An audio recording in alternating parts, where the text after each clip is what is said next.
First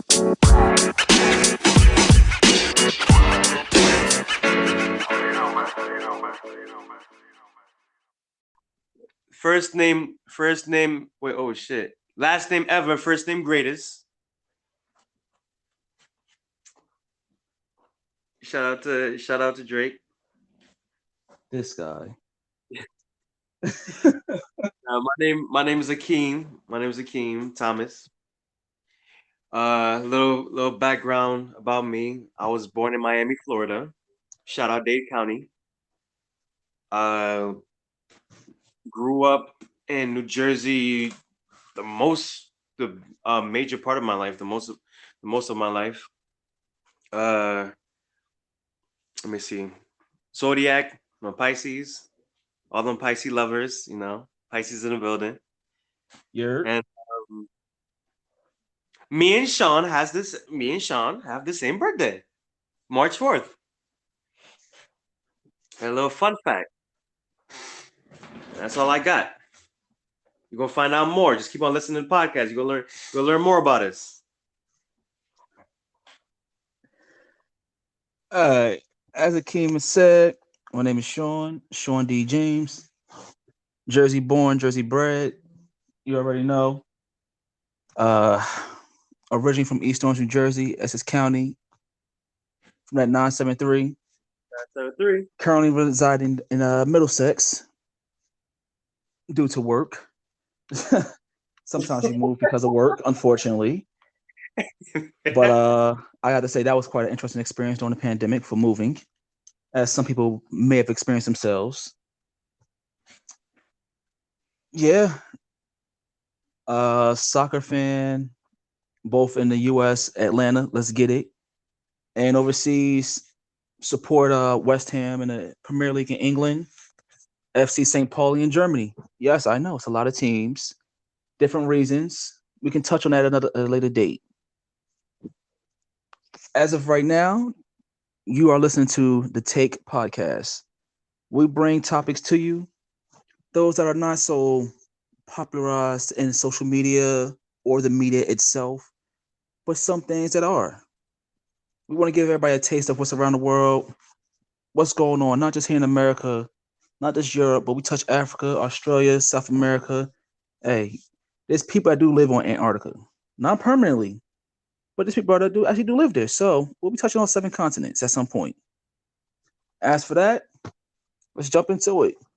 Prince Akeem, what you got for the people out here today? Oh, disclaimer. A couple disclaimers. Oh, hit them with it. One, the the research we are doing is our own personal research. It is our own opinion. And this knowledge is only opinionated. Do not take this knowledge and run with it. All right? Two disclaimer. The reason he called me Prince Akeem is if you ever seen the movie Coming to America with Eddie Murphy, I was named after the legendary Prince Akeem. Third disclaimer. I'll make that the second disclaimer. Third disclaimer. I can only talk for myself. I am a asshole. So that means I tell the truth and nothing but the truth. So help me God. So if you can't handle the truth, you gotta get off this podcast, man. This ain't no soft podcast, man. I don't water things down. I tell it like it is. So if you like to hear truth in your ears, just turn me up. Cause you know what Funk Flex say? Not a lot of people can get up here. Not a lot of people can get up on this podcast, man. And if you want to join this podcast, you can message us. We can definitely have interviews with you if you have some key points. You have any suggestions? You know what I'm saying? You want to talk to us, talk to the greats? We will be more than happy to help you. So let's jump into it. Wait, Sean, you got any disclaimers? I don't want to cut you off. No, man. I mean, you covered the good amount of things that's definitely key point here. Right. I would definitely say anything that we cover that involves finance. I mean, well, that's your personal. Well, it was our personal take on money, from stocks to crypto, NFTs, angel investing, your 401ks and insurance. That's our own personal opinions. Like he said in disclaimer one, do not run with it. We Do are your not own financial research. advisors. We are not Exactly. financial. I went to college for sports nutrition. Okay, that's where my love with soccer and MMA and everything else like combat sports comes into play. I went for sports nutrition.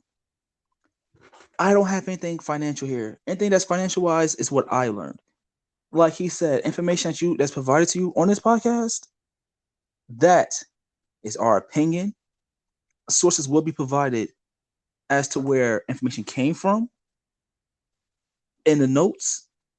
And if you want to, like he said, reach us, hey, all the links will be provided to the Twitter, email address, and the Patreon. Oh, That's and the all. That's all I got Patreon. for you. Oh And the yes, you already know the Patreon. Patreon got set up. Everything we got set up. That's because Support it's the us, first man. episode. Hey, listen, support us. Listen, man. Black Lives Matter. Black Lives Matter.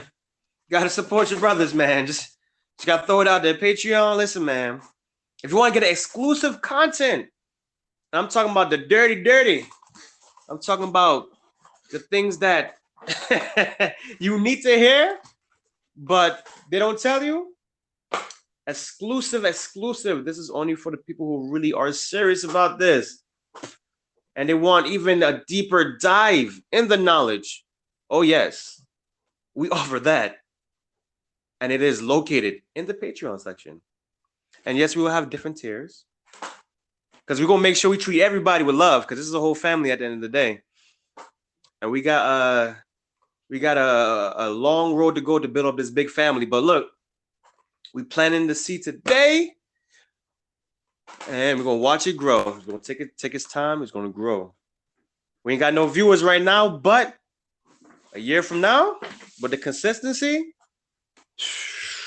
we gonna have a whole good following, a good quality following, right, Sean? Spoken facts. Spoken facts.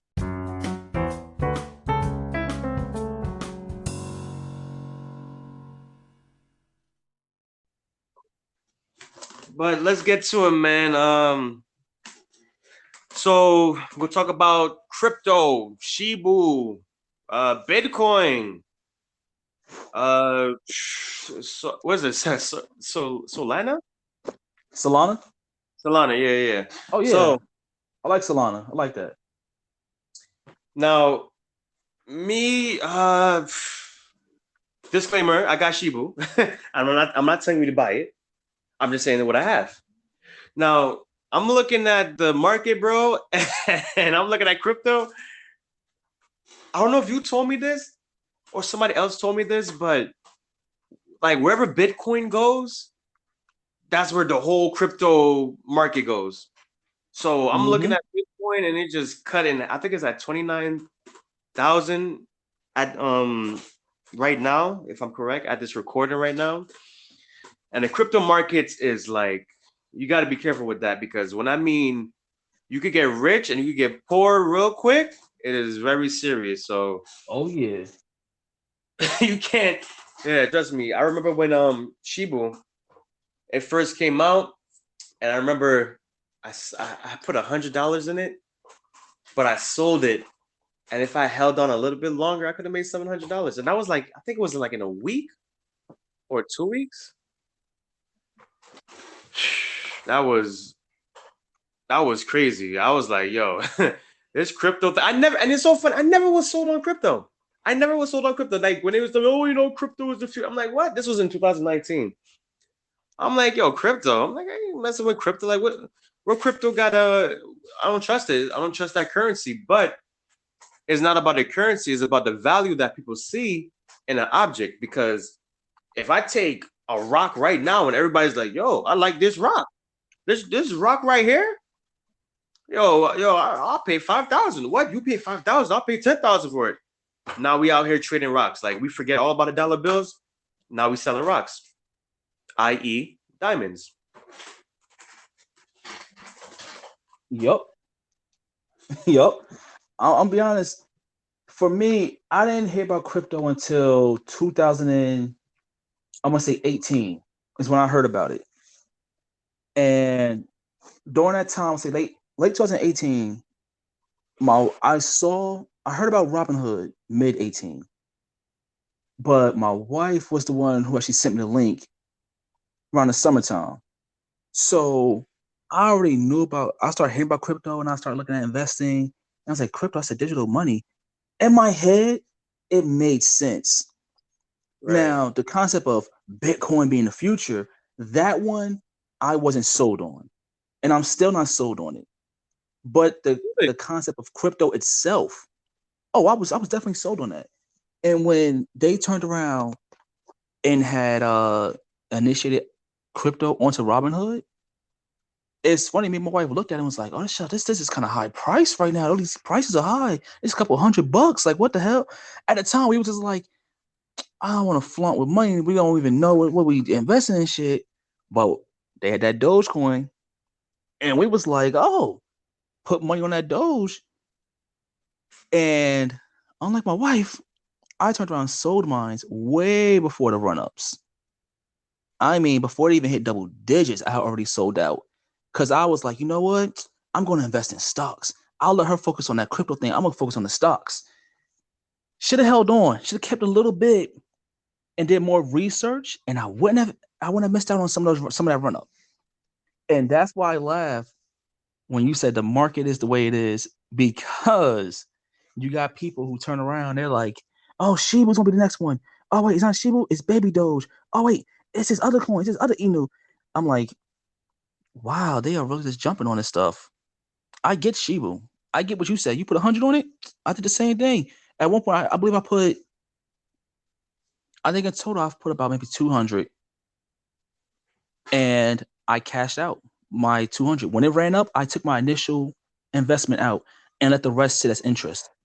That's how I do with crypto. I put my initial in, and when they hit those run ups, some high run ups that everybody was getting. Oh, I took my initial bet out. My initial investment came out if Mm-hmm. I believed in it. If it was something I was just speculating, it might do something, it might not. Oh, then I took my initial bet back. That's how I look at it, and that's what I did. So I completely agree with that. You put that little bit and you see it go up. It's like, oh shit, maybe I should cash out. Maybe I shouldn't. I don't know. But like for crypto, like for Shibu, like the reason I like it so much is because of like one, they're still burning Shibu, so they're creating a demand for it. So that's like them. That's like yeah, that's like with diamonds, right? Like if it's not like a huge supply to the public with diamonds, then the value of it is gonna go high. Or like say a fancy car, right? If it like or the Bugatti, I don't know how many Bugattis are in the world, but it's not a lot of them. So it's a short supply of them. So the demand for it is going to be high.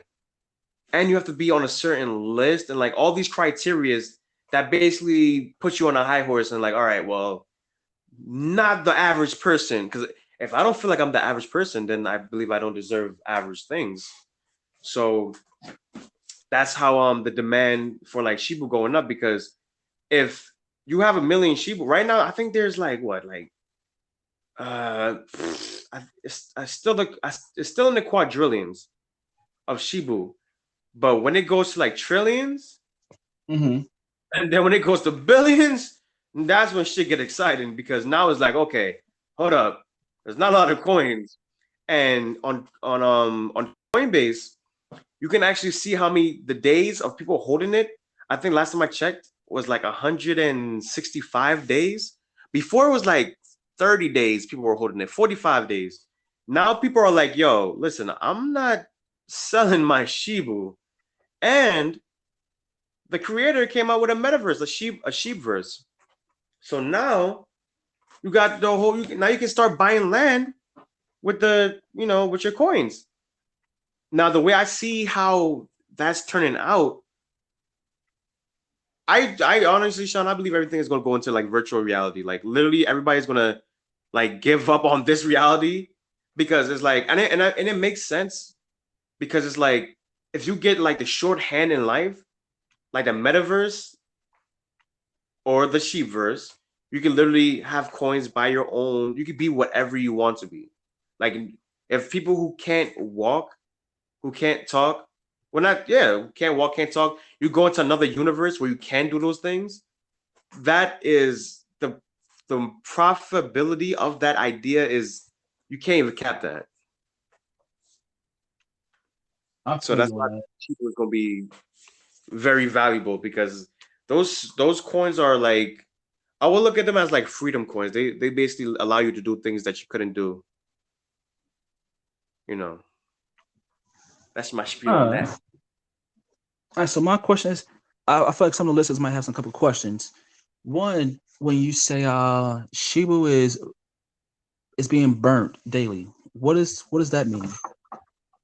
So they're putting it on a dark wallet. The creators, um, they're putting it on a dark wallet. So the dark wallet is basically like wherever you put like crypto that you're not going to use ever again. They're taking the tokens. I don't know the exact science of it, but all I know is they take the tokens and they just transfer it to the dark wallet because there's so much in supply. So they would take like some of the supply and throw it away, like throw it in the garbage. So the garbage is basically the dark wallet, and they just do that daily. So it's probably like 1 million, 2 million per month get thrown into the dark wallet. So if you do the math, you might look at it like 5 years. You know, you got millions and millions and millions of these sheep coins going into dark wallet. They're going to keep on doing it until the demand evens out. And now it's like, all right, well, now people are going to value Shibu to the point where it's like, it's not going to be enough. So now it's like, all right, now Shibu is going to cost. I'm honestly, and this might sound crazy, I do see Mm. Shibu going to $1. Not now, but give it like 10 years. I do see it going to $1 and people using that as like serious currency because that's the thing I've seen. I looked at other cryptos, but also in I forgot what was it. It's in South America. In South America, there's like places that you can buy hot dogs with sheep. Like, and that's another thing too.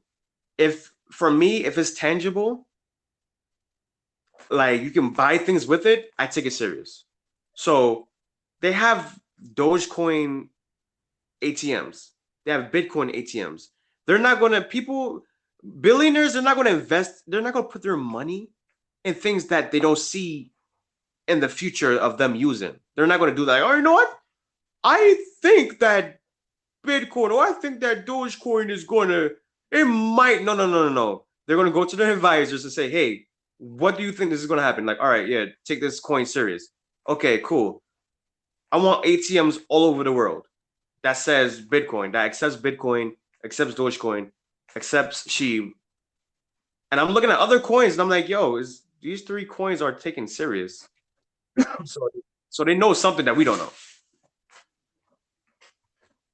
Okay. What is with that being said, now when it comes to like the Shibu, I remember there was a concept of like people like, it's a meme coin. It's a coin that's only being built off of hype. The hype from people looking at it and saying, "Oh, well, that's the reason why it has a status, it has popularity, but it's not really important. It doesn't have any purpose until you said what you said. They're building their own universe. They're building their own metaverse, which I see a lot of companies, not just well, I would say companies that are behind the cryptos are doing. And as such, it's giving the companies the cryptos, the tokens, whatever term you want to use for the currency itself, purpose is giving Correct. what you said almost a sense of tangibility. Be it virtual, is creating a use case. So I see they have that, and with it comes an ecosystem. People go, ecosystem, what do you mean? The thing that a lot of top tier tokens or cryptocurrencies have is an ecosystem in which there's other tokens underneath the main one. There's other tokens on their network that makes them flourish. And I found out with you that Shibu also had two of the tokens attached to it at way higher prices in a lower supply, but they are there called Yeah. Bone and Leash. And that what got me laughing was the fact that everybody was all Shibu this, Shibu that, dropping all this money. Like, oh, I got $1,000 on Shibu. It's like, wow, you should have put maybe 100 on Shibu and put that other 900 on one token of Leash. Because in their universe, they're saying, hey, we're gonna have land for sale. We're selling virtual land in this virtual world. If you're a Shibu owner, like you hold Shibu, you're getting it, but only after whoever has Leash, because that's our top tier token.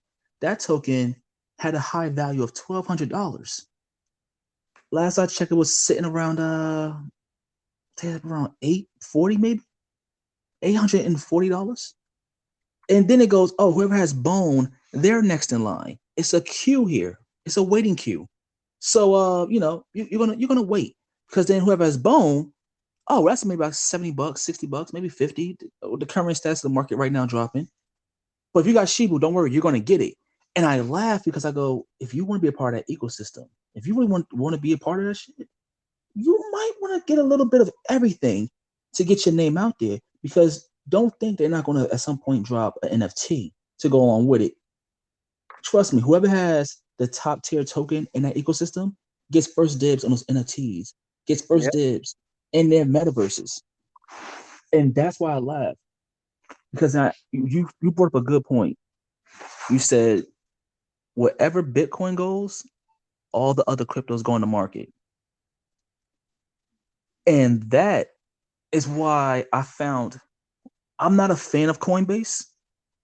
This once again, this is my personal take.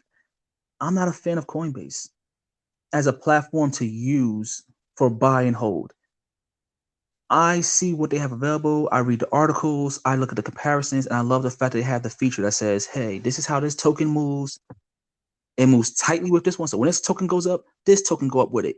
Oh, when this token goes up, it might follow. It doesn't follow it. It never followed it. I love that feature, and I've only seen it on a couple other platforms. For me, I love Kraken. I love using that platform. Not sponsored. It's not a sponsored thing there. Maybe in the future, but I'm just not a fan of Coinbase, especially with their high fees. But I love the interactive aspects that they had, especially when they first came out.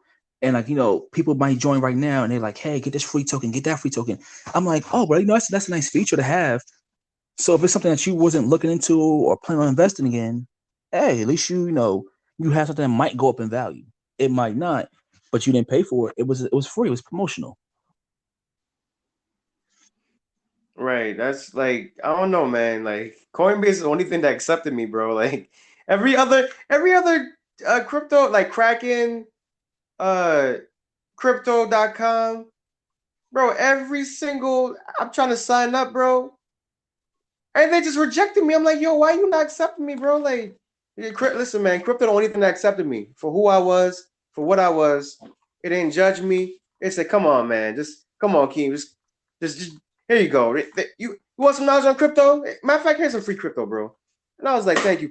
That's the reason I'm on Coinbase. I'm like, you know what? Very user friendly, very descriptive. Um, Customer service is good. I have no, and that's just my personal experience with that. But one thing I want to leave too with the viewers. Here's my little nugget. But money, no, wherever attention is, money follows. Shout out to Gary Vaynerchuk. That I got that from him. Wherever attention is, money follows. If people value sheep, like, and think about it, like even with like in-game purchases, right? Like video games, like, okay, let's just say Call of Duty for an example, right? Mm-hmm. Call of Duty, you got little kids, they want to buy new guns, right? Virtual guns, they are not real. but they have friends, and their friends got the most powerful guns. And it's like, Mom, I want a powerful gun too. So she goes into her bank account with her real world money and purchases those fake guns or whatever, or knives or whatever, and give it to her son. The son, the virtual money is not in the real world, it doesn't have value. But in that world, it holds a lot of value, right? Yep. Now, if those guns or weapons in that video game go up in price, what does that mean? In the outside world, the mother or father has to put in more money into the video game in the video game purchases, i.e., add-ons, different services, different maps in Call of Duty. Next thing you know, Call of Duty have their own ecosystem where, yeah, it's fake money on the outside world, but if you have people, all these young kids playing video games, it's valuable.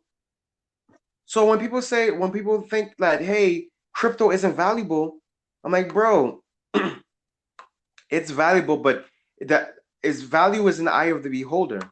If you have kids, and of course, if you have kids and you love your kids, and they're doing good, whatever in school, or they're behaving good, you want to, give them a prize for it, right?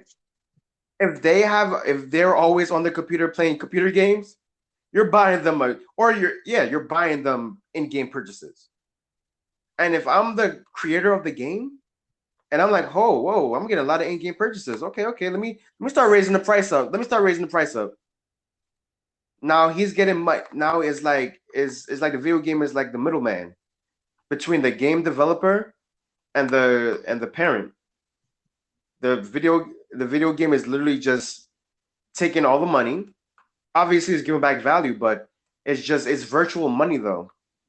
So I just want to bring attention to that and bring our listeners to look at that and like, okay, well, obviously you can't take Call of Duty money and bring it into the real world and pay your rent or I wish or GTA and take GTA money. Bro, if I could take GTA money and just bring it outside, bro, I would be rich. But you can't do that. But if I live in GTA in an alternate universe, I'll be rich. You get what I'm saying? Facts. I mean, the only way you're making that money is you in those game tournaments, and even then, that's a job. Like, you ever seen those video game tournaments? That is a job right there, bro. Now that right there is a subject we could touch on itself on a future episode right here on the take. All right. So next subject is how.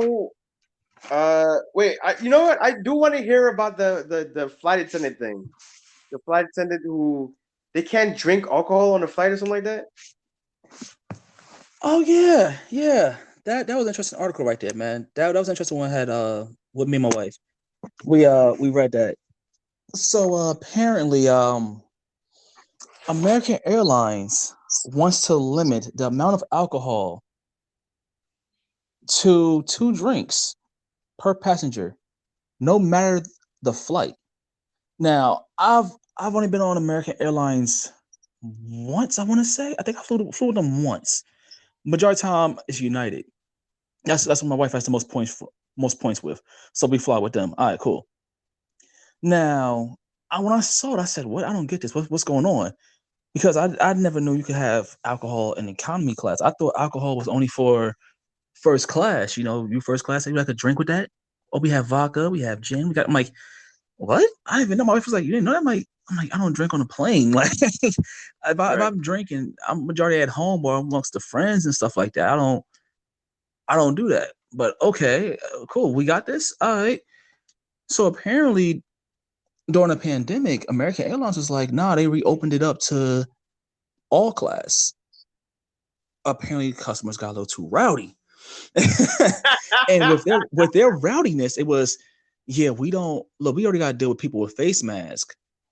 prior to them getting rid of that, they was just like, look, this is too much for us. We can't handle this. Like, we got people acting wild and this and that. And I'm like, okay, so then what's going on? Well, turns out that the union for the flight attendants for American Airlines, which I believe was the what was that? The FAA?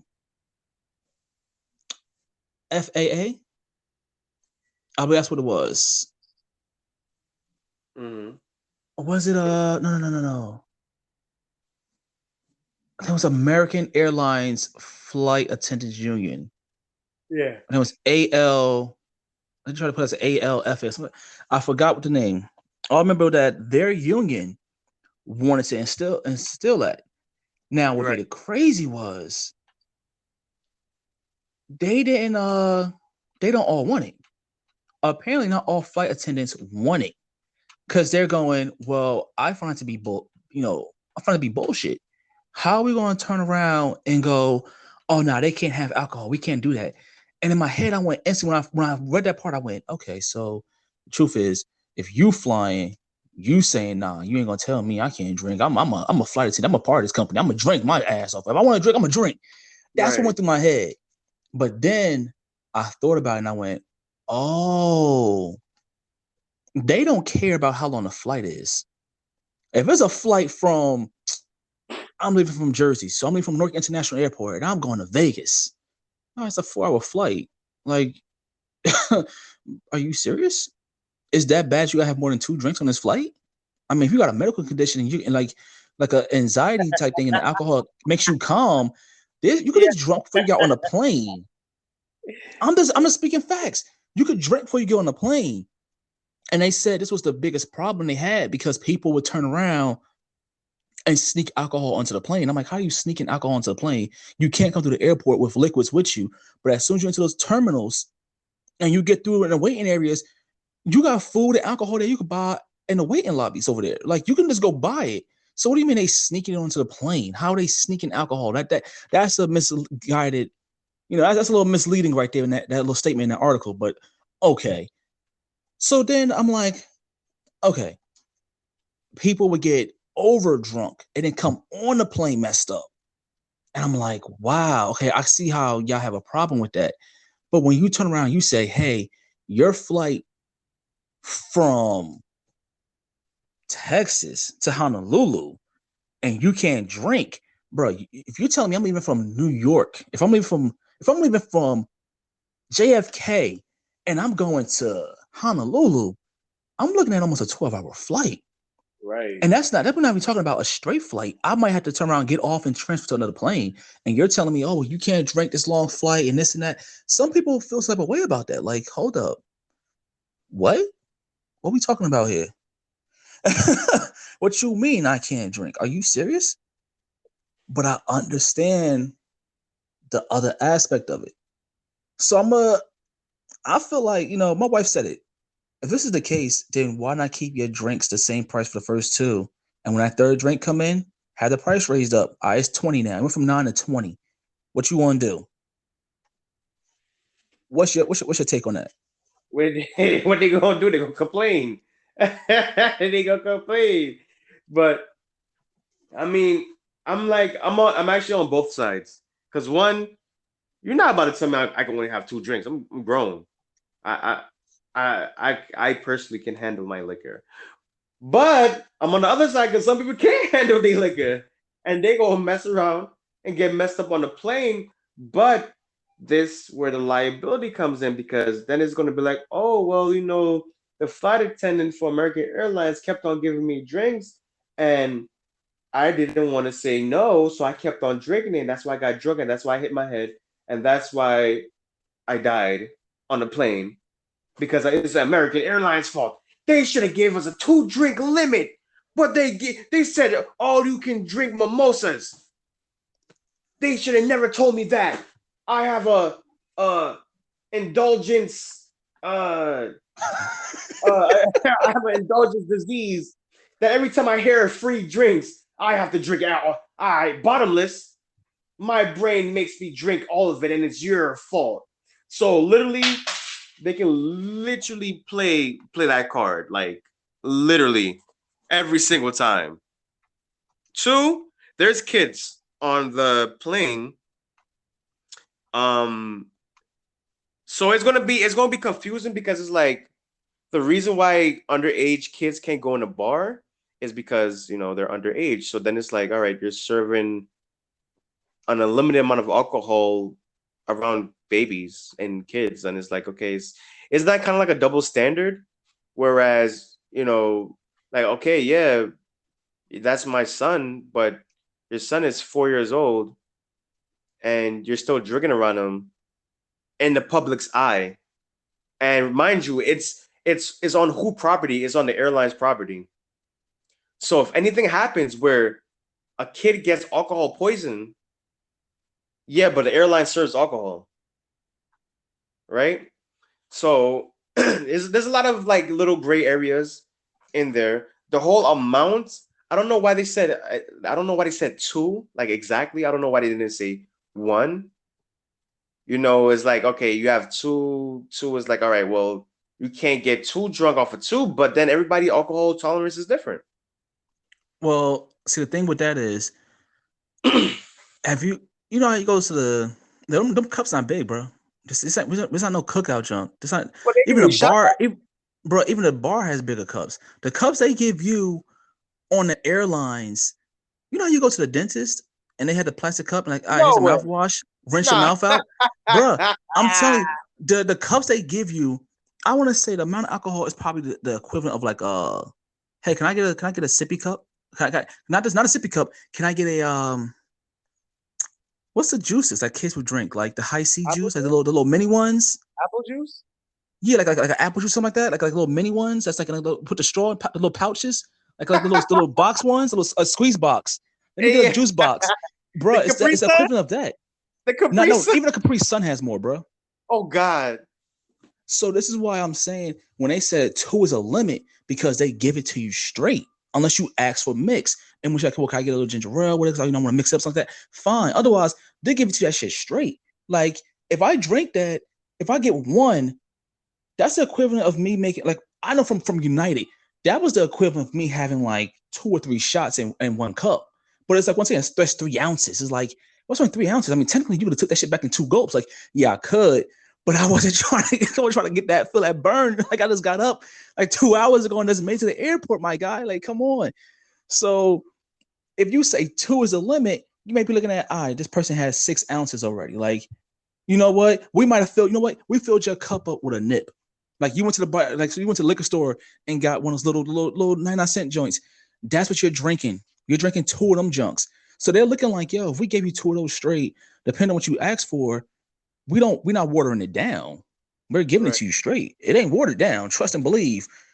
But if you don't brought alcohol on a plane with you, or you came on a plane already messed up, that's a whole nother story. And then when it comes to somebody that has a kid with them, I mean, I don't know the protocols, like the rules and regulations with certain airlines, but I don't believe they are allowed to serve it to you if it says you with that one child. I don't think they're allowed to give it to you. I have to look into that point, but I don't believe they're allowed to. And if Right. they turned around and did give you one, it's like, well, they asked for one, we gave them one. That's not on us because once again, that could be one of the situations where they the waiver you signed when you decide to fly on our plane where we're not responsible for that. I mean, that's how I'm looking at it. Like you remember when that guy got his ass beat on a plane, the Asian dude, Yeah. and they was like, oh, they beat up Glenn from Walking Dead, and it was like, oh, United beat his ass, and then they dragged him off and this and that, and it was like there was no repercussions was going on at the time, and it was back and forth. I'm like, yeah, sir. Sometimes these things happen, bro, and they just like, well, we're not reliable. You think you're going to sue us until we bring up the fact you agree to the waiver, terms and conditions, the stuff that nobody apparently wants to read. Yeah. Yep. Also, here's another nugget, listeners. The devil is in the details. Do not put your signature on everything. This is also not financial advice. But before you sign, read, please, because you never the person who give you the contract, he can literally say, like, all right, hey, you're gonna clean my house forever. And you just sign like, okay. Like literally, watch what you sign. Read it. Trust me. You will get caught in signing something that you don't want to sign, and next thing you know, it's a long contract that you got to follow through because at the end of the day, in the court's eyes, if you put your signature on something, you read it. Yup. You Whether read it. physically put it on there or electronically, they're gonna go, hey, you agree to it. Well, I didn't Right. agree to that electronic signature. Well, do you have proof that your phone was hacked and somebody put that in? Because if not, we're gonna say that you did it. We're all gonna be in agreement that nah, you put that on there. You do realize that, right? Yeah. Oh, all right. I'm just Anyway. saying. I'm just Anyway. saying. It's facts. It's facts. But I want to jump on the next topic.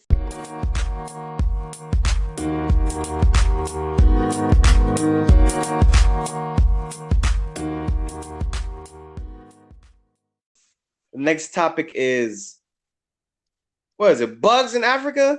I heard they trying to get us to eat bugs, man. Talking about some they got protein on it. Got the proteins and the caterpillars and the butterflies and whatnot. You ain't got to worry about chicken no more. I heard spiders taste like chicken too. It's the way you eat it. All right. So yeah. Apparently, it's not the first time I've heard of this. That's the funny thing.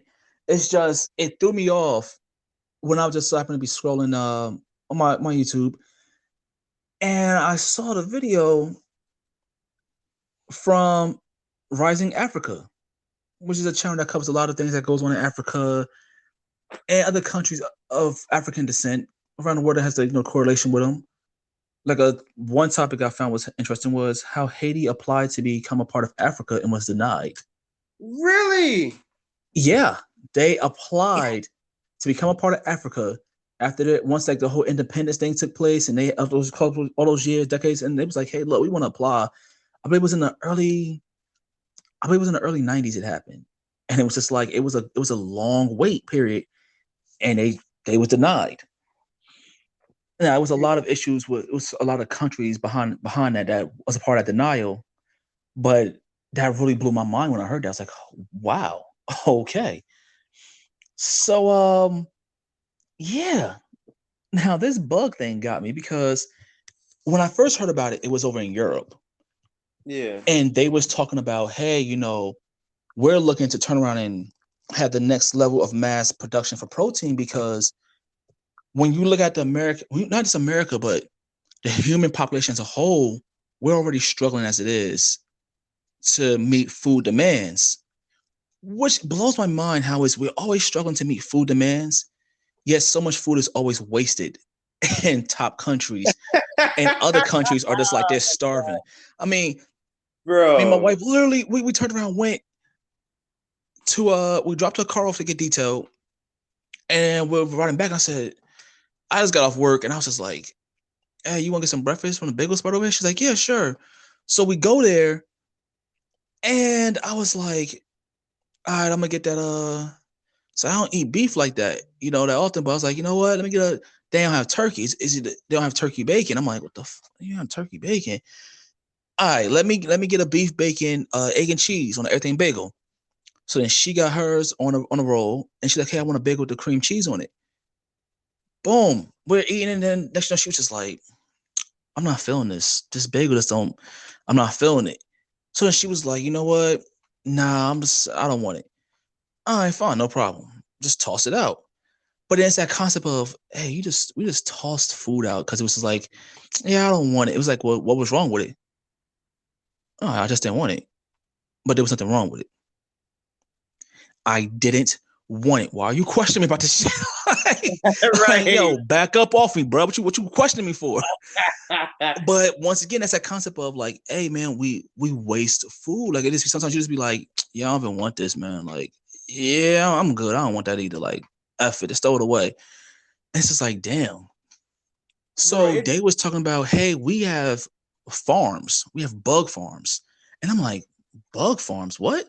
Like, yeah, they turn around and they're growing them for the purpose of saying, hey, they're all natural. As in these are full. These are truly What? organic. No, because once again, they're not out in the wild and you grabbing bugs and feeding to people. They're in a lab. We have them under grow conditions to make it that you get the most protein, the most health, vitamins, nutrients out of these bugs. And when I heard it, I was like, you know what's crazy? I remember in 8th grade, there was a fire alarm. And we had the fire alarm drill, like, all right, boom. So now that means we got to walk a couple blocks away. And there was a worm on the ground. And this girl freaked out, like, and this teacher, look, I'm not playing the race card here, but this white teacher turned around and picked it up and said, "What? Just a worm?" And I'm like, in my head, when he picked it up, I was like, yo, he picked it up so I want to say daintily. Like he used like the yeah, bro, delicate, not even a good enough word. I gotta try to get the fancy word out of it. Like, I was like, yo, he must fish. In my head, I went, yo, he must fish the way he picked it up. Cause he had like, people be like, oh, pinky out. It wasn't pinky out. It was pinky, ring finger, and middle finger out. And he just held it with the thumb and the index finger. Funny. Bruh, he just held it and he's like, what? It's just a worm. She's like, oh my God, no, it's a bug. It got dirt on it. He was like, what? It's like, this thing's full of protein. He says, said, as big as this worm is right here, this earthworm, he says it's about like 16 ounces of protein. This is almost the equivalent of eating a steak. And we just looked, we was like, what? Like me and like two of the people looked at him and said, a steak? And he was like, yeah. He says, I was in the army. I didn't know that. I didn't know he served in the military. Shout out to everybody that served in the military, whether in this country or another, and you reside here in America, or hey, you're overseas in another country. Thank you for listening, and I salute to all y'all for doing what you do. Word. Shout out to the veterans and whatnot. Y'all don't. First of all, veterans, real quick, they don't they don't get the amount of love they should be getting, and that's another thing too. Like I spoke to a Marine. I spoke to a couple. I spoke to this guy. He got deployed at during 9/11. Mm-hmm. The things that they went through, I'm like, first of all, they don't get paid enough. That's just number one, and they don't get respected enough. Like literally, they put their lives on the line for us, while we sit here and waste food. They go out there and put their lives on the line. Shout out to all the Army personnel in every department. Oh yeah. All right, so yeah, back to the story. So he turned around and he ate the worm. He ate the worm that was right there on the ground, came out the dirt, right in EO. He ate the worm, and the girl freaked out. And I looked and I was like, this crazy old white man has ate the motherfucking worm off the dirt. Like, bro, this ain't like soil. Like in my head, like, bro, this is urban soil. This ain't in the country soil that's been untainted. This soil is like literally on the same block as two houses and a fire station. Like somebody's dog probably pissed in this soil recently. Like that's holy shit, right there, man. Yeah. EOs. If people don't know what EO stands for East Orange, New Jersey. Just letting our viewer knows where we from. I'm from East Orange, by the way, too. You know what I'm saying? But just remind y'all, EO. If we say EO, just know about East Orange. If we say the trenches, just know we're talking about a very difficult place to strive. Just let you know. We gotta put like acronyms. We gotta put like a words you should know. Oh my God. Yeah, that's going to be something we're going to add in the future. We definitely going to add that. Yeah, listen, like this is what this mean. Like, what you mean? Yeah. What you mean trenches? I mean a very difficult spot. What you mean? You mean pharmaceuticals? I mean, well, it could go either way. You know what I'm saying? Like, it depends on what we talk about as a topic of the matter. That's all discussion matter. That's all. That's what you need to know. It depends on what this discussion matter is about. Hey, listen. You know what's understood ought to be explained, and that's a whole lesson right there too. That's another podcast that you can find. That's level 3 right there. All right, so getting back to these bugs. So once again, thanks again, and shout out to Rising Africa. Topic is Ugandan grasshoppers. When I say these motherfuckers were huge, yo, they're sold. They sell them. Apparently, come like November, like like during the fall season, that's when they're at their highest. Like to go out there and catch them. And there's women and children go out there with bags. It's not a plastic bag. They got bags like fishnet type bags, just laundry bags, just throwing them through the air, running through the field, just catching as many as they can back and forth, just foiling the bags with air. I'm like, yo, are you serious? It's like, yeah, come rush hour time, in the capital city, you will turn around and see rush hour. You how you see people when they go to oh my God, was it when they go to Mexico and they're coming back across the border and they're waiting at the border check, and people are standing like, oh, buy this. They trying to sell stuff to them. Yeah. That's what you see people selling grasshoppers, bro. Yeah, I they was are watching legit doing that. And they was making money. They made it a profitable business too. Like people was really like, I don't know if you saw the one with the two guys. They went on a plane from Africa to some other place, to like the UK or something like that. Yeah, I got the information. I got it. Not even I saw the video. I actually followed up on a video after I got the news article for it in detail. Really? All right, tell me about it. Yeah, so I'm definitely gonna cover that right there. So in the capital city of what is that? Kampala? Yeah. They're sold mostly fresh with the legs already removed for at-home cooking. But if you want to just get them right there and just start devouring them, oh, you can eat them right now. We put them in a little bit of salt, pepper, whatever. No, go ahead, eat. Or we got them fried, boiled. What you want to do? I'm like, bro, to say, that's disgusting. I'm just saying, until you try that, you can't say it's disgusting. You don't say it's disgusting because it's not part of your culture. But if somebody said, yo, here's some fried green beans, you'd be like, what? I love fried green beans. You've been sitting like, this junk type good. Yo, this is African green. This junk's good. Like, yeah, we call them grasshoppers. You motherfucker. Like, you was killing though. Don't get mad at me. You was eating it, right? Be like, yeah, I was eating it, but yo, I'm just mad because I lied to you, told you what it was. All right, whatever. It don't matter. You know what? Next time I'm not gonna call it a grasshopper, bro. I'm gonna call it what we call it locally. Insignia. There you go. So I'm like, you want some fried insignias? You want some fried joints? Come on, I got you. And what blew my mind is like, it's literally one of 2,000 known edible insect species. Yeah, that is crazy. I saw that too. I was like, yo, man. So I'm like, it's like, really?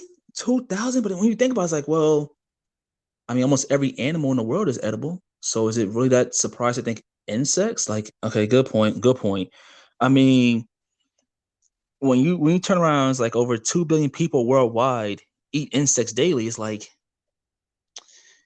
yeah, I can believe that. I mean, 2 billion is not that far from saying half of the population. I mean, we could start hitting some numbers at a certain point where it's like that 2 billion could jump to 4 in a couple decades, to where next we might be out here mass producing insects, man. I'm just saying. What is it, like a quarter of the 2,000 edible is consumed in Africa? First of all, that's better than Burger King. Like the people who's like, oh my goodness, bugs. Yeah, listen. You see what you're consuming in Burger King? You don't even know. First of all, riddle me this, viewers. If we going through a chicken shortage, right? And we going through all these food shortages, right? How is McDonald's and Burger King and Checkers and Wendy's pumping out all this meat? Stay woke. That's it. Just stay woke. They pumping out all this meat, but we're going through a food shortage. That's like saying, I got 1 apple, but I'm giving you 10 apples a day. How? How is that even possible? If if the math don't make sense, it don't make sense. That's it. That's why I'm like I look at it. I'm like, yeah, I want to eat bugs, but I mean, listen, man, it might not taste good, but if your body, your body wants it. And then think about it like this too. Shrimp, Oh like my god. Don't shrimp. do it, bro. Don't do it to him. I gotta do it to him, man. Hey, Oh my listen, god. Do it. I gotta All do right, it to you, go man. run it. Run it up. I love shrimp because shrimp tastes so. I made shrimp the other day. But I had to come to a conclusion with my soul. Shrimp are literally sea roaches, and I'm like, when I first heard that, I was like, yo, sea roaches. It's like, yeah, they're the roaches of the sea. Like you literally sit down, all them shrimp lovers. There you go. So if you have been eating shrimp for most of your life, you have been eating a roach for most of your life. With the Yup. A the very Cajun, aquatic one. yeah, with the Cajun salt on it, right? Yeah. So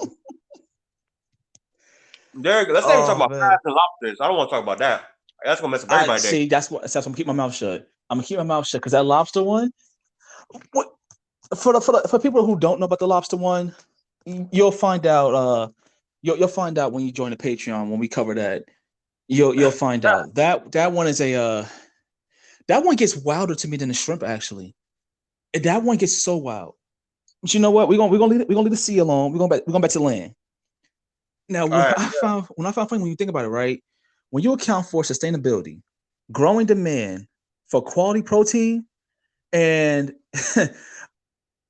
a a move from all the many processed foods, it's not hard to see the attraction of bugs. If you're telling me you can grow them and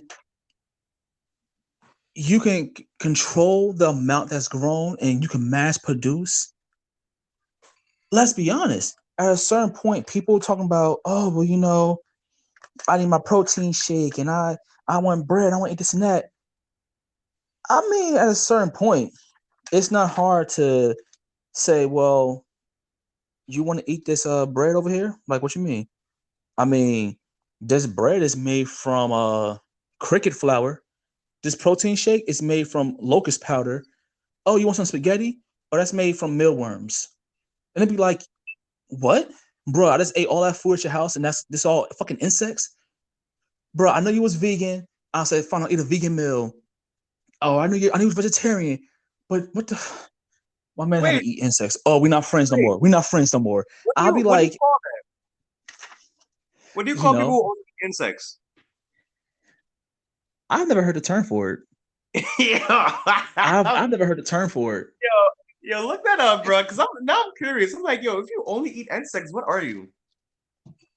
Yeah, we're definitely have to look that one up. Oh, I mean, you're a human being. Okay. Okay, so let's go. Let's touch that topic that you was talking about with the two guys on the plane. So, last year in November, two men on Uganda Airlines.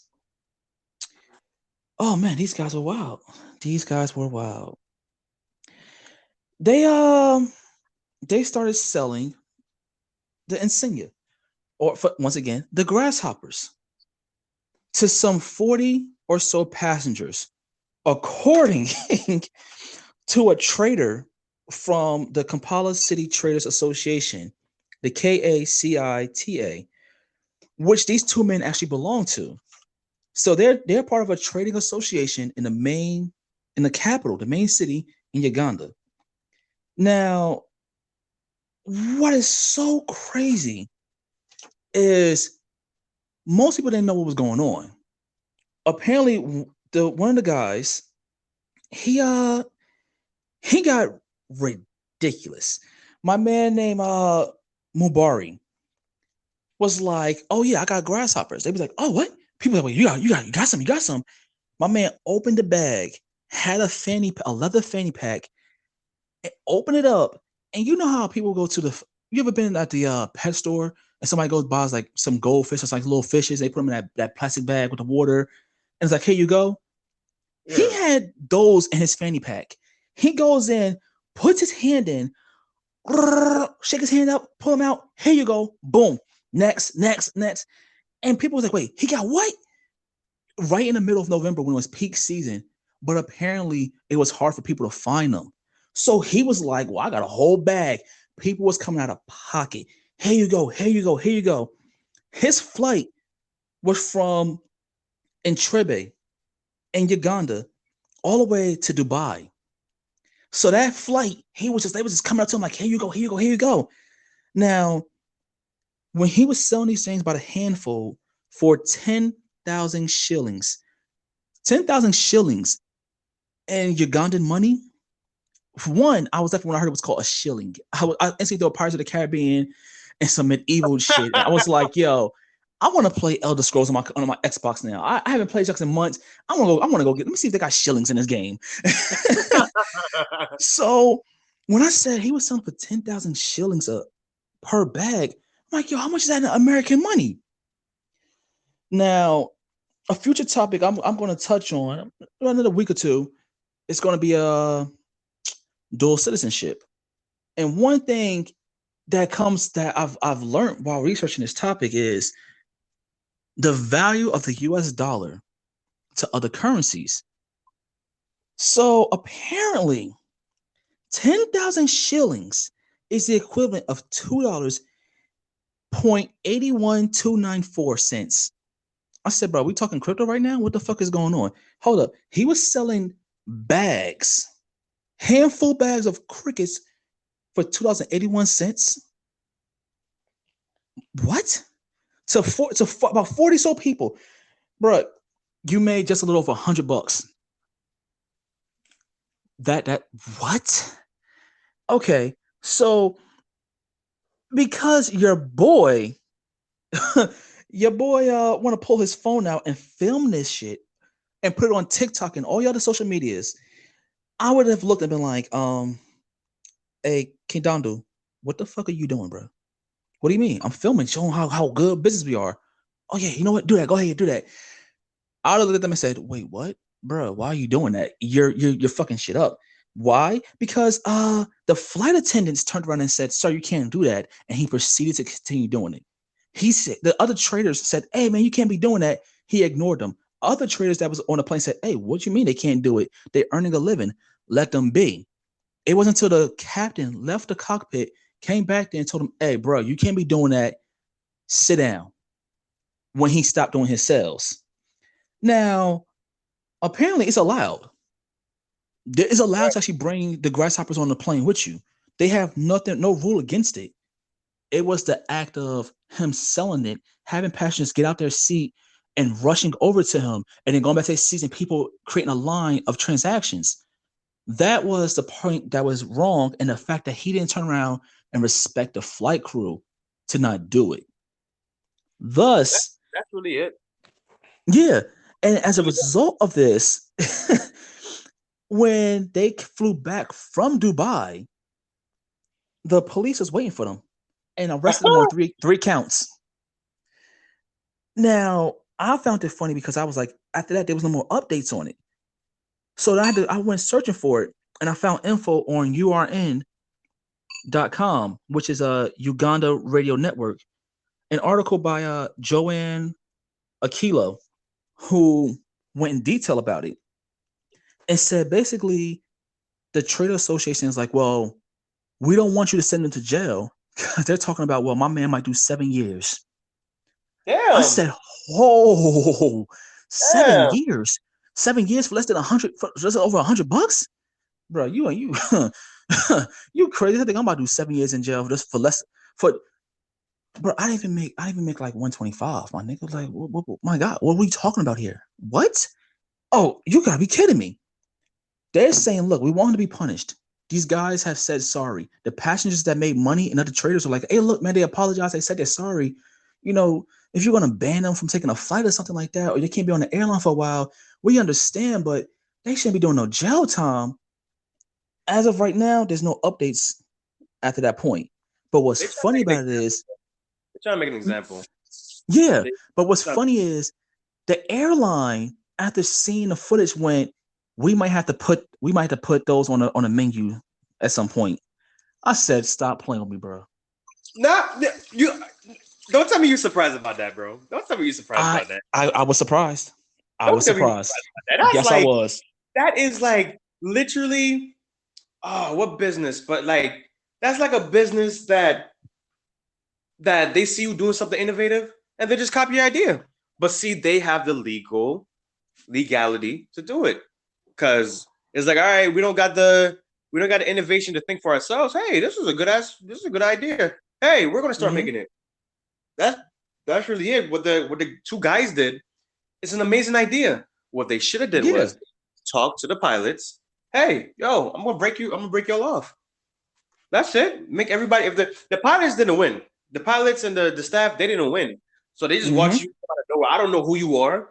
You coming over here? You doing this? Nah, bro. Like if you was gonna pass me off, I want some grasshoppers. Why can't I get? I should be the first one getting grasshoppers. This my plane.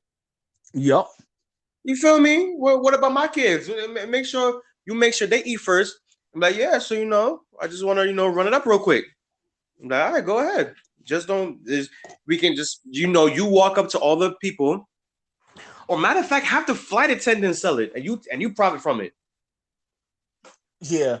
But then see, you wouldn't want to do that because then now it becomes a stereotype that hey, they's always on the plane. And it's like, no, that was a one-time thing. See, now it becomes an issue for the flight for the company itself. See, now they have to turn around now, add it to the menu, keep it on all season long.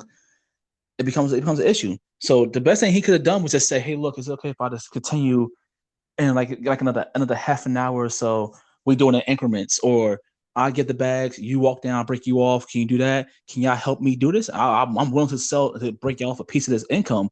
And they'd be like, "Okay." Now that's it, as long as it's not against the rules of the association, because the trades association might have something to say about that. Once again, it shouldn't have filmed it. If they didn't film it, they probably could have got away with this. Yeah, and nobody would have known. Yup. Now, with that being said, let me ask you this: do you like chocolate? Yes, I love Pizza? it. Yes, love it. Spaghetti? Uh, okay, so it's okay. All right, pasta of any kind. How about that? Do you like pasta? Yeah, Okay. Did you now this is something I found interesting because I heard about it before when it came to Cheerios. I heard before when it came to Cheerios. Did you know that the FDA allows mice hairs and parts of insects in your food? I'm not surprised. Yeah, apparently as long as a small amount. So if you have chocolate, as long as it's around maybe like 7 strands of hair in there, it's cool, bro. And the Cheerios, as long as it's no more than about 3 to 4 mice droppings per bag amount, let that shit go. As long as we got about 40 pieces of insects like legs, antennas, with it mixed in with the spaghetti batch, it's cool. It's mixed in there. It's okay. Consider that like defects, whatever. It's fine. This is good. It's good to sell. It's healthy enough for people to eat and not get sick. I said, see, now you already eating and don't even know. So the real issue is you just mad that it's there. People are doing it. And you're like, well, that's not a part of my culture. You're eating it anyway. You just don't know. So the truth is, you should be mad that you don't know. This But goes back to the concept of people going, "Oh, you eating from a Chinese store in the hood? They probably cooking up cat. You eating cat? You eating rat? That's probably a dog or a possum." It's not. You're not mad that I'm eating it, and it makes you upset. You're mad because they're saying it's chicken, and if it's not 100% chicken, that's the real issue. But they right, said, "Hey, we also serve rat and cat here. We cook it separately in its own fryers if you want that. For our culture, it's a delicacy. For yours, it's not. So we have our chicken and beef separate, and what's the pork? Everything's cooked separately. What would you like on your in your menu?" You go, I ain't even gonna lie. Ain't nobody with me right now. Let me get a sample of that cat. Can you put in some orange chicken sauce? Let me get a sample of that. Oh my god, this is good. Oh shit. I can't let nobody know I'm eating this. Oh my god, they're gonna say something, but Yeah, let me get All the cat let me get lovers, that with some large rice. all the cat Exactly. lovers, all the cat lovers gonna look at you different. All the dog lovers gonna look at you different. You can't come by your boy house no more. You probably looking at But my you, dog, probably looking at my puppy but like you a was Theo. killing Like, it. hold up. But you What was you mean you tearing want it to? up. What you mean you want to walk my dog all of a sudden? What you mean you want to be a cat sitter? You know them cat sitter and them dog sitter websites gonna ban you. They gonna put your face on they gonna put your face on the website saying, "Hey, listen, look out for this cat eater. Oh, that's dog killer." Like I'm not a dog killer. Just you know what I'm saying. Put a little duck sauce on the leg. You know what I'm saying. It do wonders. It turned orange. That's what they call orange chicken. It's actually dog leg. Like nah, bro. Oh my god. So according to the UN's FAO, the Food and Agriculture Organization, ants, beetles, cicadas, house flies, crickets, scale insects, termites, and even locusts are amongst the top eating insects in the world. My guy, when it said house flies, termites, I went, what? Wait, house flies and termites? So do you be having a fly trap, get them stuck on there, give it a couple hours, pick them off bit by bit with some tweezers, drop them in some cooking, and just get to work? Is that what we're doing? It's a get to work. I'm serious. Because even the GMI, the Global Market Insights, reports that $55 million in 2017 was the U.S. edible insect market valuation, and is expected to hit 80 million by 2024. Now, I'm Wow. being honest. That's a 7 years they're saying it's going to take to just go up by 25 million. So I'm looking like that's a kind of slow growth money wise. But once again, you said it was the U.S. market, so I could see why it would take that long, especially what happened with the time frame of the pandemic and stuff. Probably some cutbacks, but I can see that valuation. And this is what they have basically set for Europe as well. But when it comes to Africa and other Asian countries, oh, the number almost triples. I mean, I seen the spiders they was ripping in some of these Southeast Asian countries. I was like, whoo, bro, that's a big spider y'all cooking. That's you have a tarantula farm just for the purpose of eating them. You defang the poisonous spiders, like you put the poison out the poison glands, and you just let them chill for them, and you fry a whole what? The scorpions. Oh my god, them shits is big. But hey, I ain't gonna lie, that junk look type of eye fried. Like you made that junk look good. If you didn't tell me that was spider and give me them legs or some calamari or something, I would have been like, damn, this is good. What salt? What kind of sauce is that? What kind of marinade is this? Oh my god, this is wonderful. I don't know about eating a tarantula, bro. Like my brain is gonna go If you crazy. didn't know, I said you only saw the legs. You didn't know. Nah, bro. If I'm in They said it another was country, calamari. but I ate octopus the other day. It tastes like grilled chicken, but it tastes like Really? a fit octopus. Uh see, I've had octopus. I actually tried it. What was that octopus or was that squid? No, it was the octopus. I had it at a restaurant in New Brunswick. They had a theme where it was like a date nights like for Mondays and Fridays. Couples get like it's $100 menu set up, but the amount of food was so much. My wife was like, "Oh my god, we can't even eat all this, bro." They give you the wine, desserts, each get a side, appetizers. It's so much food. I'm like, bro, if they still have that set up, we definitely want to set that up for a date night, for a couples night, because the food was wonderful. And we went there one time with my boy who was a cop, and he was like, "Yeah, bro, let's try the octopus." I said, "Yeah, I eat calamari. Sure, I'll try the octopus." And I was like, "Yeah, I'm not feeling this octopus, bro. This is mad chewing. Like, I like duck.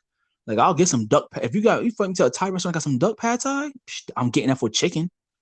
Right. Duck tastes good, but I was like, the octopus, maybe it was the way they cooked it. It didn't have that. It didn't taste like chicken to me.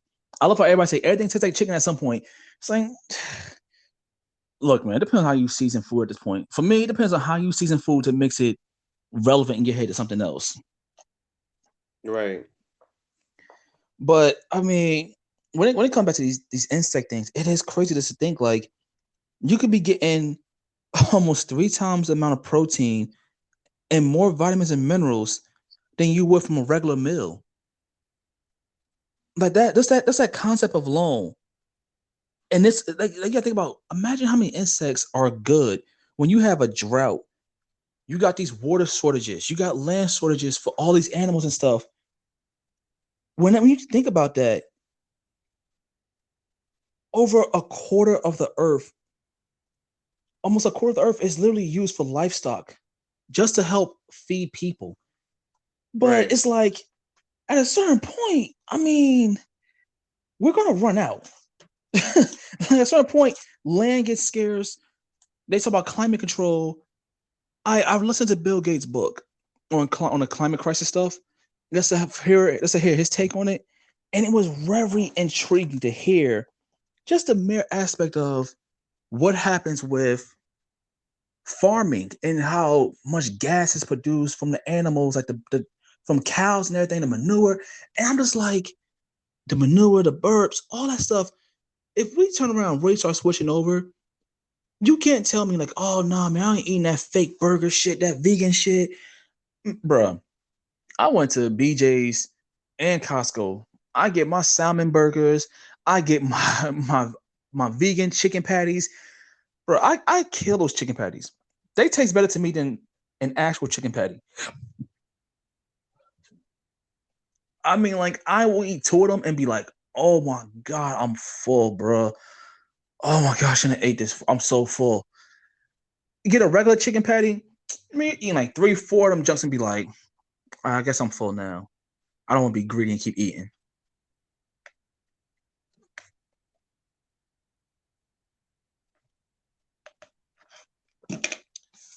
With that being said, what's your thoughts? What's your closing thoughts on that matter?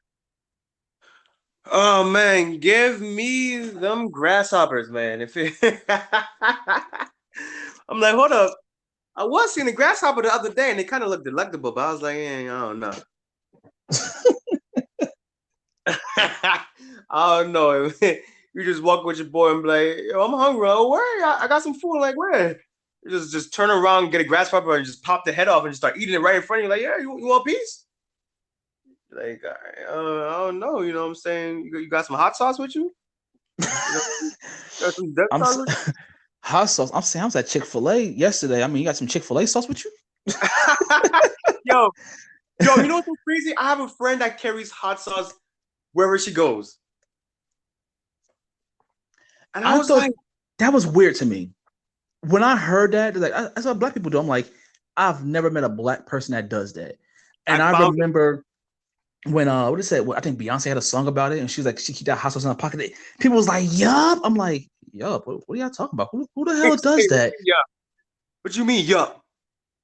What you Yo, they made a skit about it on one show. It was like so like apparently it was like what happens in a horror movie when everybody's black. And then turned around, like I think like the one white person that was with him actually had already fell and got caught, and the guy was like, he said, "Wait." The killer got confused. He said, "What the hell?" He said, "Wait." He said, "What? Like, wait. What are you doing here? Didn't he just catch you?" He was like, "No." He's like, "No." He thought I was white because I fell, and then he realized I was black, and he was like, "Well, I can't kill you. I can't kill a white person." He was like, so he let me go, and they was like, "What?" He said, "Well." He said he let me go because he wants to know who's the whitest person in the group. That's the person he's going to kill first, and then he'll figure out how he's going to kill the black people. And they was like, "What? Wait, hold up. No. He said the opposite. He said, because I fell, I was too white to kill. He wants the blackest person." And everybody was like, I got cornrows. He was like, well, I got on black Air Forces. It's like, all right, well, I got this, I got that. And they said, all right, everybody started going back and forth, kept going back and forth on who the blackest person. And it was just like, what the fuck? I wasn't raised with a father. I ain't raised with either parent. I was an orphan. I'm like, what the fuck? They said, all right, everybody open your bags. Whoever don't have hot sauce in it is not black. I was like, what? Yo, they all went to their bags and everybody started getting nervous. And then one person opened it and had the hot sauce. It was like, no, no, and threw him to the killer, and the killer killed him. And everybody looked back and said, damn. So who else had hot sauce? I got my shit right here. Everybody apparently snuck this out when he was talking about it, and he looked away and put it in their back pockets or had it behind their back, and he was the only one that had it and got killed. I said, bro, is this probably some real shit? Are you really telling me that's a stereotype that black people actually have hot sauce in their bags everywhere they go? I've never seen it in person. I've never seen or heard it in person. Anybody say they have it with them. Bro, I saw it for the first time, bro, and I was like, yo.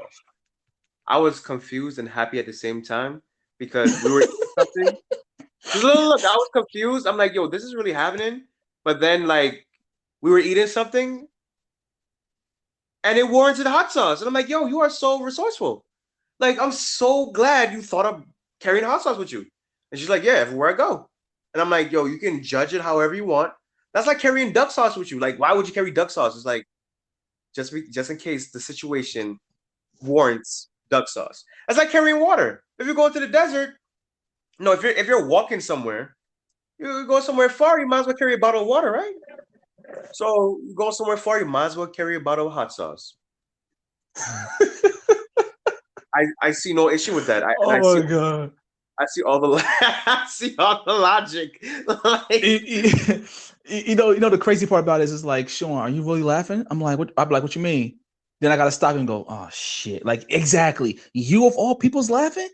Be like, all right, you ain't gotta say no. No. Let's address this. It's like, all right, look, I'm gonna address it right now.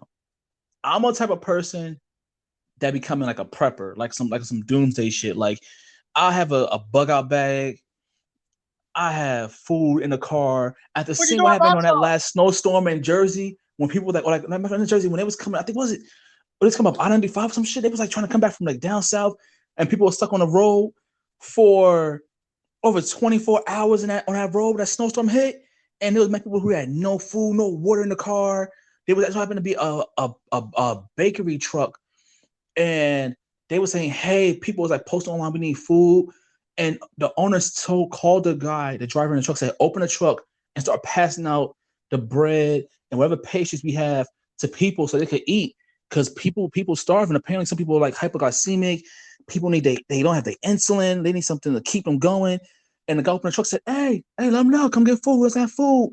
I was like, that's a business move. That was a smart business move. That makes your company look real good to people. Mm-hmm. But I also get, imagine being in that situation, a snowstorm coming, and you like, I'm gonna make it, no problem. But you didn't know it came from the opposite direction.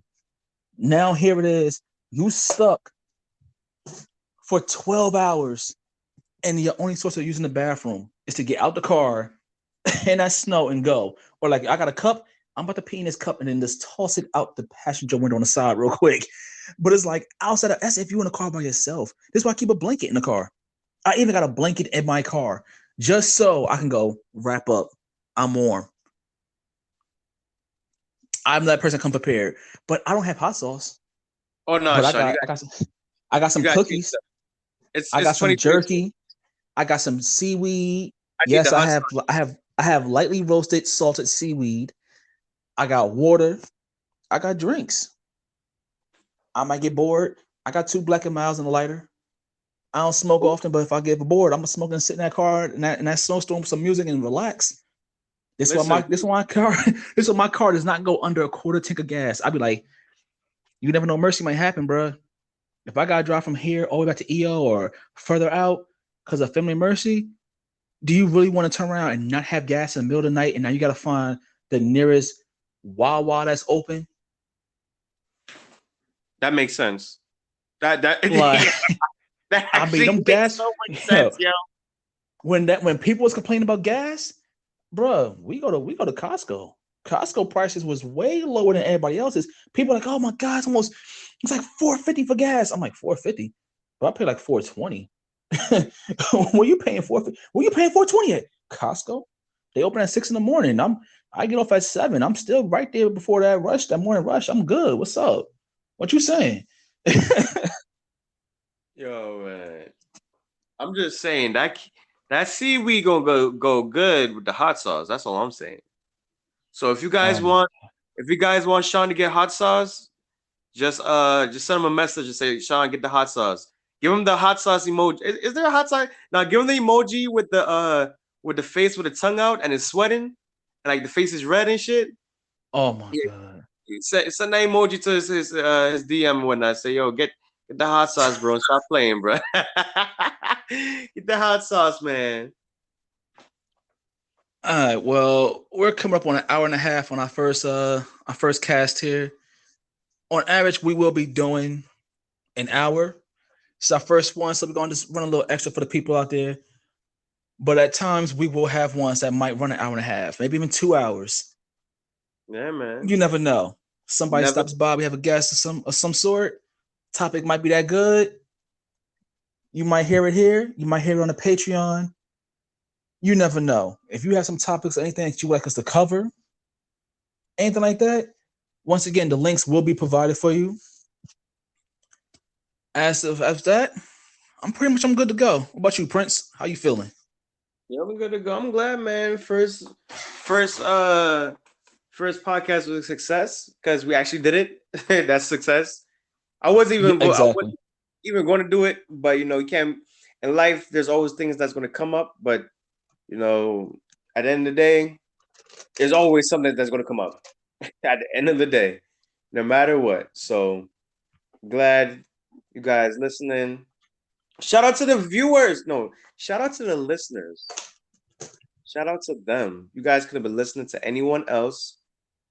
But listen, if it wasn't for y'all, we wouldn't be shit. And that's period. I'm gonna agree with him on that one. Without the listeners, without the growth, at a certain point, people do get a little discouraged. But we done been through a lot in our past and how we met. And on the next episode, we will definitely catch that. We will definitely go through a detail on how we met and how things have progressed since then. Oh my goodness, that's that's gonna be a fun one. Yo, but next episode you can bring the hot sauce, bro. Oh my god, this guy. This guy. Bring the hot sauce next episode. All right, well, ladies, gentlemen, thank you for joining me, Sean D. James, and also joining the one and only Prince Akeem himself. This has been the first episode and one of many more to come of The Take. That being said, y'all enjoy yourselves, enjoy your day. As always, stay prosperous. Peace. Peace.